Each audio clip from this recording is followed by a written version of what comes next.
mga kaibigan, mga tropa, at mga kapwa mandirigma ng buhay.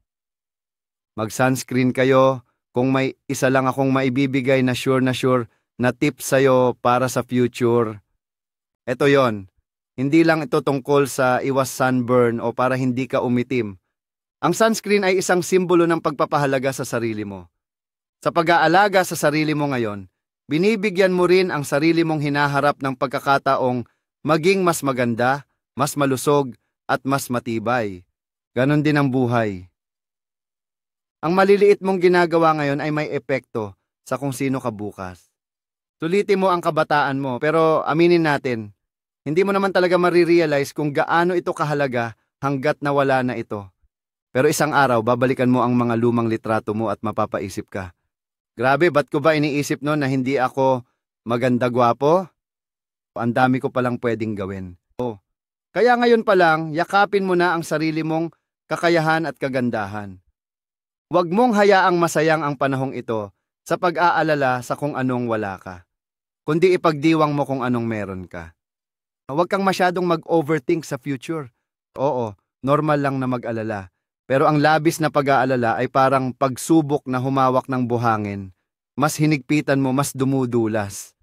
Ang tunay na problema sa buhay, yung hindi mo inaasahan. Yung bigla na lang bubulaga sa'yo sa isang random na Martes ng hapon. Ang tanong, handa ka ba? Hindi mo kailangang matakot sa hinaharap. Mas mahalaga na matuto kang maging matatag, anuman ang dumating. Gawin mo araw-araw ang isang bagay na kinatatakutan mo. Dahil yan ang tunay na pag-unlad. Walang taong lumalakas sa pagiging komportable lang. Ang tunay na tapang ay hindi yung wala kang takot, kundi yung ginagawa mo pa rin ang isang bagay kahit natatakot ka. Masasanay ka rin. At balang araw, tatawanan mo na lang ang mga bagay na dati mong iniiwasan. Kumanta ka kahit sintonado, kahit sa banyo lang, kahit walang nanonood. Dahil ang tunay na kaligayahan ay hindi nanggagaling sa perpeksyon, kundi sa kalayaang ipahayag ang sarili mo. Huwag kang manloko ng puso ng iba, dahil ang pagmamahal ay hindi isang laro na pwedeng itapon kapag nagsawa ka na. At higit sa lahat, huwag mong hayaang lokohin ang puso mo. Ang halaga mo ay hindi nakadepende sa kung sino ang may gusto sa'yo. Ang tunay mong halaga ay nasa kung paano mo minamahal at iginagalang ang sarili mo. Mag-floss ka dahil mas mahal ang pustiso kaysa sa pambili ng floss. At sa buhay, huwag mong hayaang lumaki ang maliit na problema hanggang sa hindi mo na ito kayang ayusin. Huwag mong sayangin ang oras mo sa inggit. Ang tagumpay ng iba ay hindi hadlang sa tagumpay mo.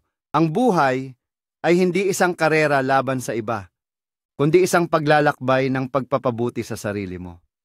Tandaan ang mga papuri, kalimutan ang mga insulto. Ang papuri ay gasolina ng kumpiyansa. Ang insulto ay lason ng kaisipan.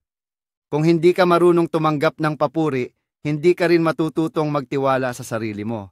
At kung masyado mong iniisip ang sinasabi ng iba, baka ikaw mismo ang humadlang sa sariling pag-unlad mo.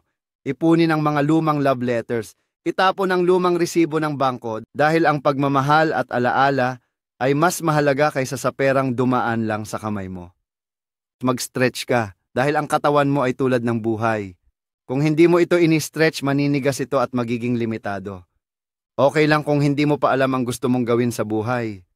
Dahil walang expiration date ang tagumpay. Maraming kilalang tao ang nagtagumpay sa edad na 40 o 50. Huwag mong i-pressure ang sarili mo. Ang mahalaga, huwag kang titigil sa paghahanap. Mahalin ang tuhod mo dahil balang araw, maiintindihan mo kung gaano ito kahalaga. Isang maling galaw mo lang at mararamdaman mong parang may nagtutunog lata sa tuhod mo. Baka magpakasal ka, baka hindi. Baka magkaanak ka, baka hindi. Baka mag-divorce ka, baka mag-celebrate ng 75th wedding anniversary. Ano man ang mangyari, huwag mong i-overrate o i-underrate ang sarili mong choices. Dahil kahit anong piliin mo, kalahati pa rin nito ay swerte at tiyempo. Mahalin mo ang katawan mo, hindi lang sa itsura, kundi sa kung paano mo ito ginagamit at inaalagaan. Ito ang pinaka-importanting instrumento na pagmamay-ari mo.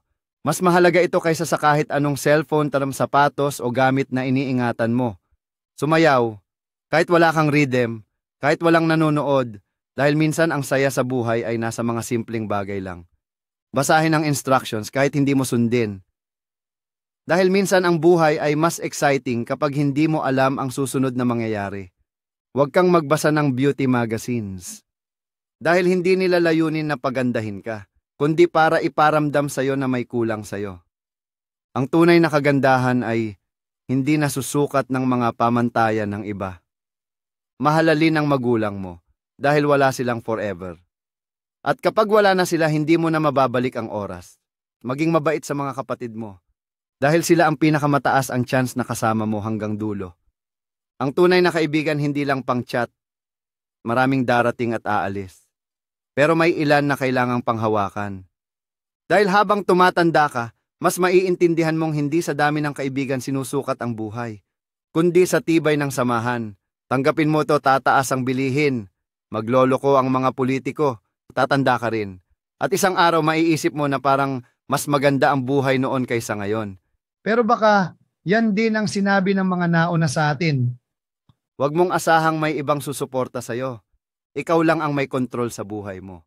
Baka may trust fund ka, baka may mayamang asawa ka, pero baka wala rin. Kaya siguruhin mong kaya mong tumayo sa sarili mong paa. At higit sa lahat, mag-sunscreen ka.